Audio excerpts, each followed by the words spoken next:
Well, hi and hello again. This is your host, Frank Weber of It's a Frankly Hairy Podcast, which is the name of this show.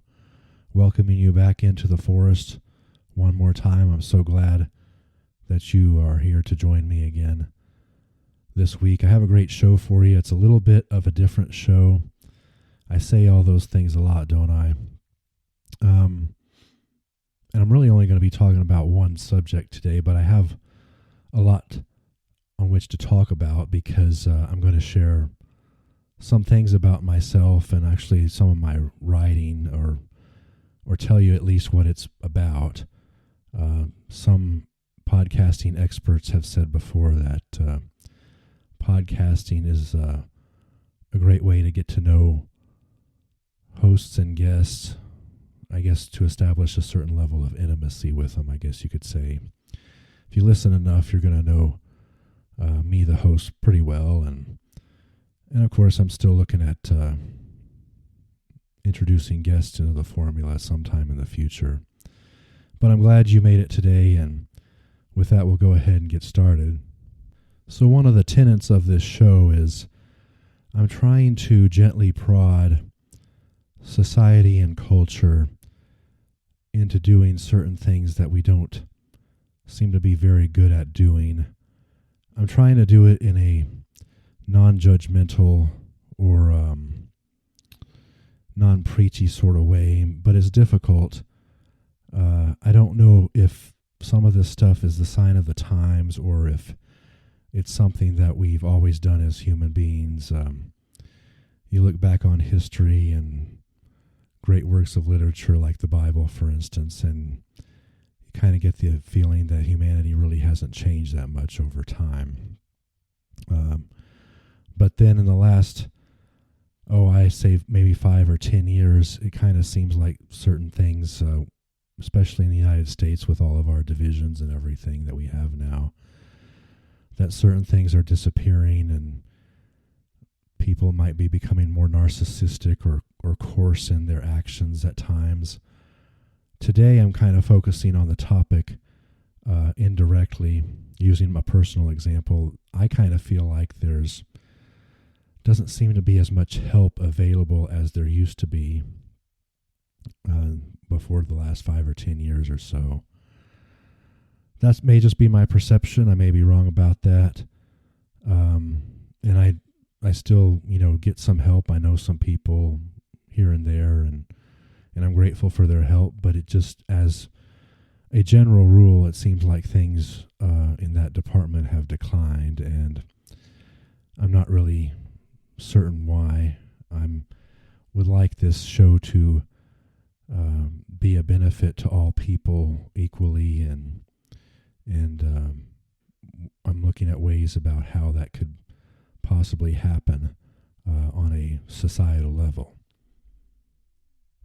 So I've probably mentioned this on the show before. I haven't gone into a lot of detail about it. I haven't discussed very much at all about it. There's a little bit of a paragraph about it on my website, along with some other things that I used to do, but I'm not really doing much of anymore.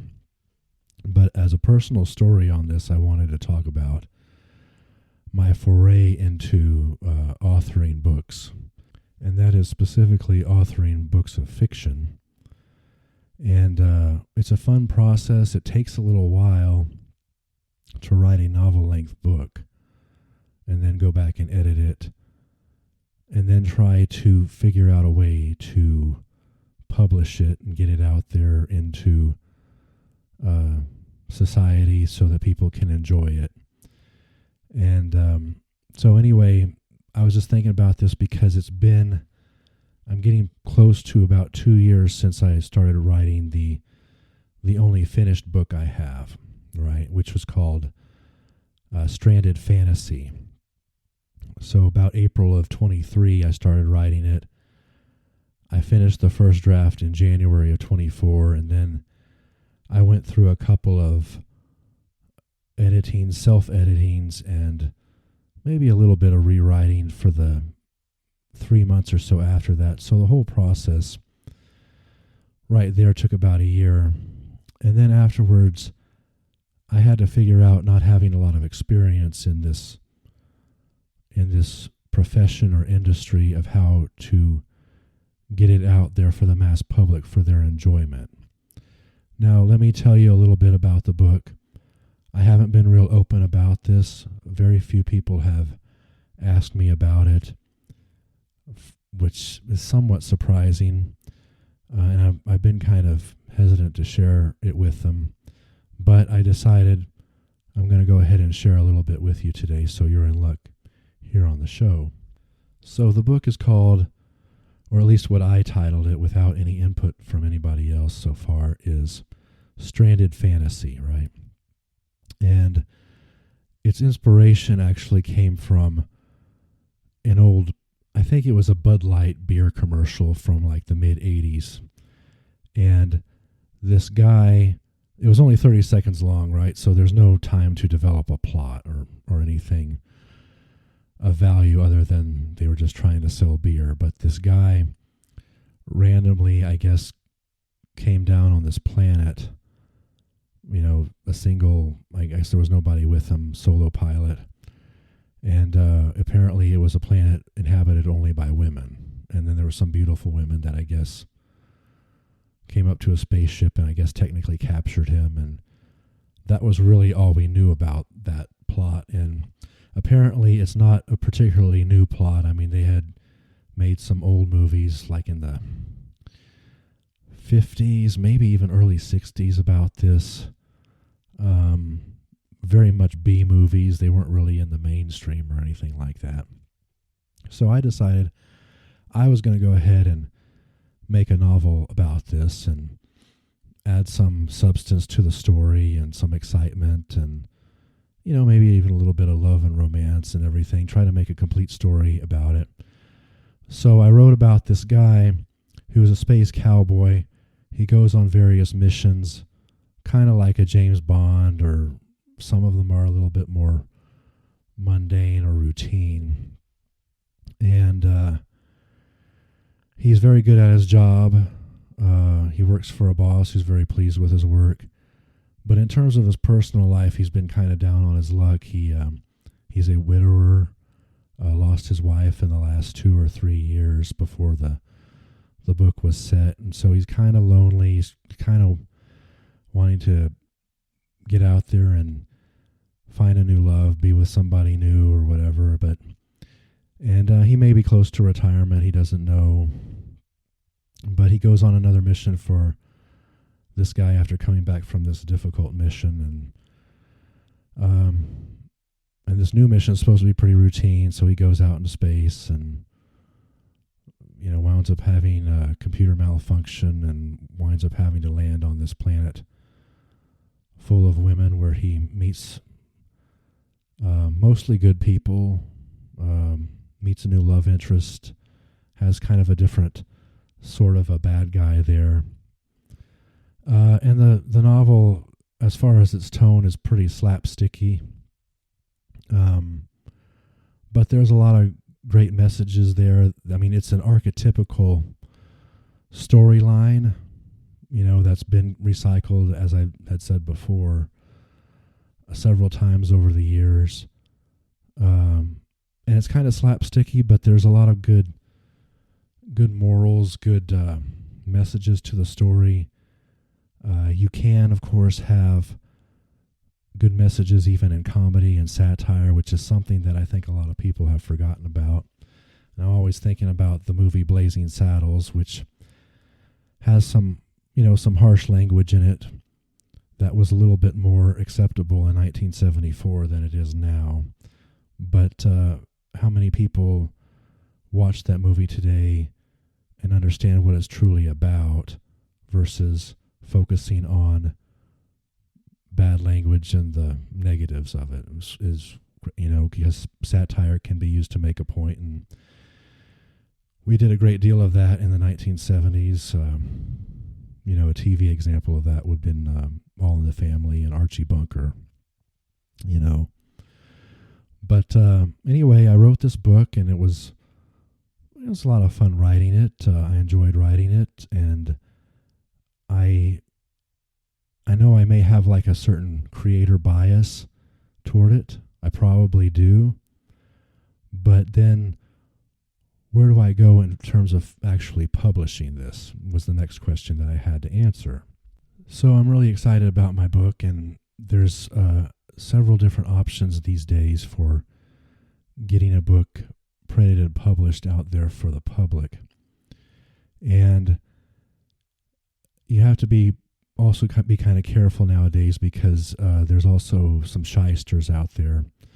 You know, you've taken a long time to write this intellectual property, and you don't necessarily want to submit it to them if they wind up ripping you off and taking the book for themselves. I've heard of some groups out there like that. In terms of legitimate ways of doing it, though, you have the traditional way of literary agents, which is the way that I attempted to go last summer. I'm going to get in quite a bit of detail about that. You could self-publish the book, but it usually requires you to have some sort of great guidance. You have to know people who are editors and artists as far as the cover and publishers, all that sort of thing. It's going to cost it'll cost a little bit in cash. You can get the book definitely published that way, but then the question is, like, how much are you really going to get back on your, return on investment? And so that concerned me. I know there's also the alternative of audiobooks or just books that are only online. I thought there was a name for that. I can't remember what it is now. And then you also have those that are a hybrid of the literary agents and the self-publishing. So I wound up deciding to do the literary agents because I need help and I need guidance on how exactly to do this. And I would tell you that, in my view, the system seems to be a little bit broken with literary agents and the traditional publishing of a book. You basically have to submit a small portion of your manuscript, which is very small in terms of the entire story. I mean, you're probably still not anywhere close to any kind of a climax in the plot. You're still introducing characters because they want, maybe they want the first 10 pages or the first 50 pages, and then they want you to pitch it to them, and what each agent wants in terms of a pitch is all different. And so you submit to that specific agent whatever specifically they want, and then, you have to give them a few weeks to hopefully they'll respond to you. Generally, however, most of them will let the time pass without responding at all to you. A few of them will send you back a stock answer. Nothing real personal, no kind of feedback or anything on it, that they, rejected you. I didn't get any acceptances, by the way. Everything was rejected either by just ignoring me or writing back a stock rejection. And they say that they're really busy reading all this stuff and helping people who they've accepted into getting books published with a publisher and all that.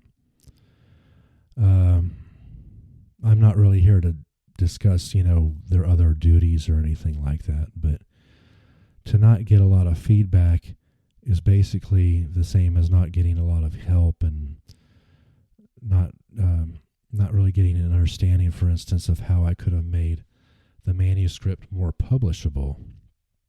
And I hear rumors these days that, of course, the publishing business, as well as the literary agents who are really considered to be gatekeepers for the big publishers, a lot of them, I'm not trying to make this political or anything, but a lot of them are, I think I've heard, are fairly wokeified, and they're looking for things that are not necessarily that were not necessarily part of the traditional zeitgeist, I guess you could say, of previous eras.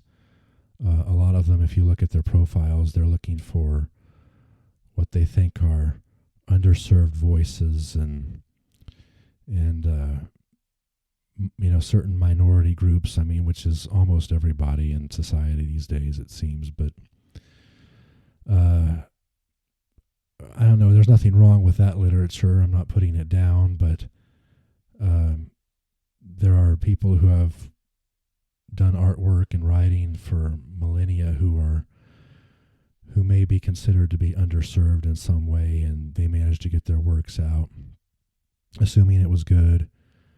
So, I mean, if you're going to do something good, there should be inequality amongst people in doing something good and then judging it on its value, and not like discriminating against certain people or views or certain stories.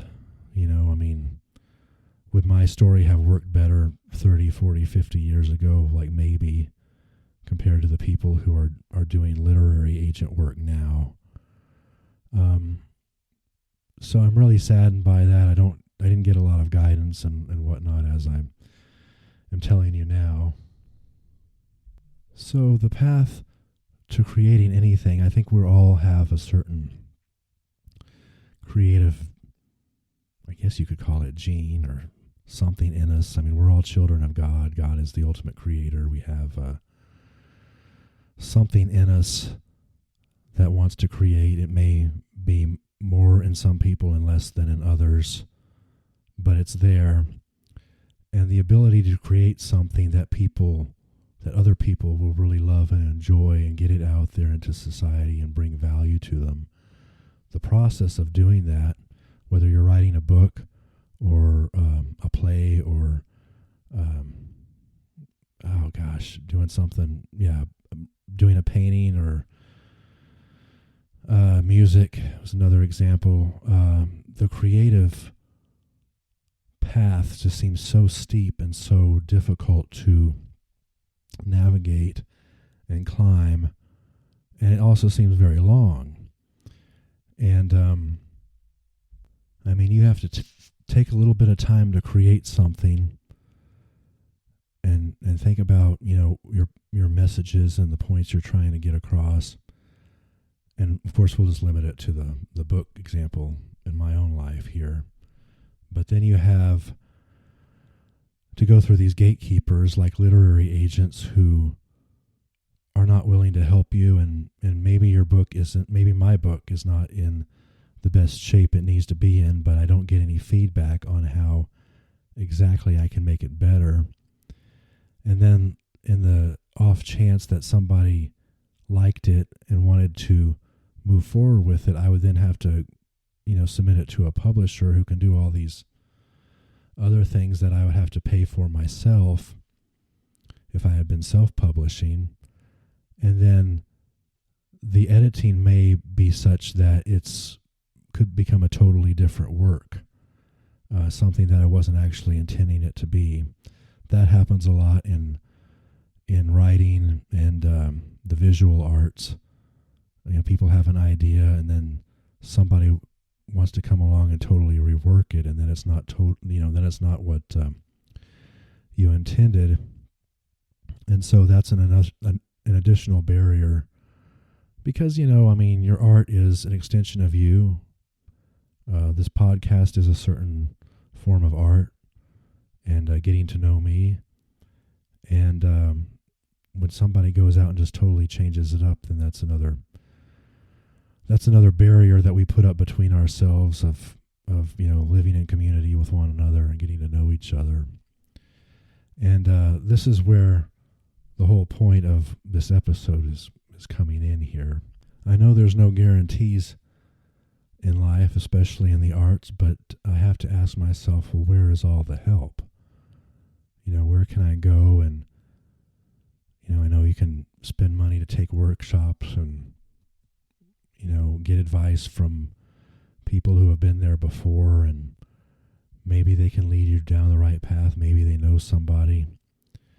But, it's just, I don't I don't know, I'm not seeing it these days anymore as much as I used to, and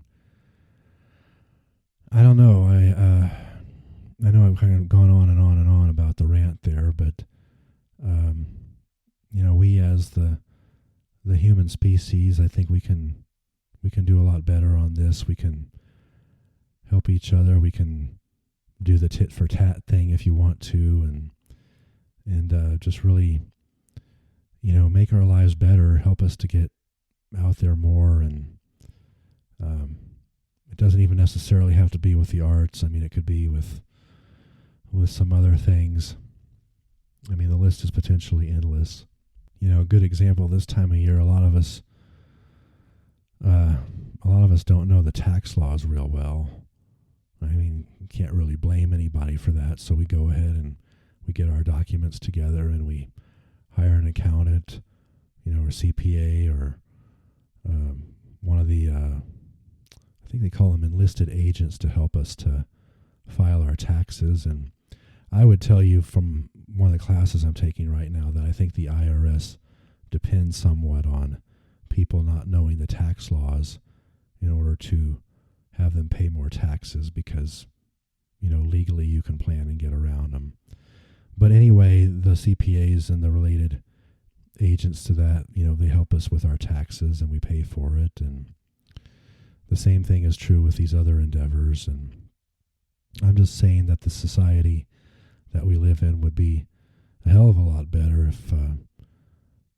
if we slowed down a little bit, first of all, and listened to people, and could help each other out in whatever way possible. And I would ask you, before I close this show today, those of you who are listening, if you know anybody at all out there who might be able to help on the book publishing front, please drop me a comment, or probably a direct message would be better. I'd love to hear from you. I saw something online this morning too, before I close out as well.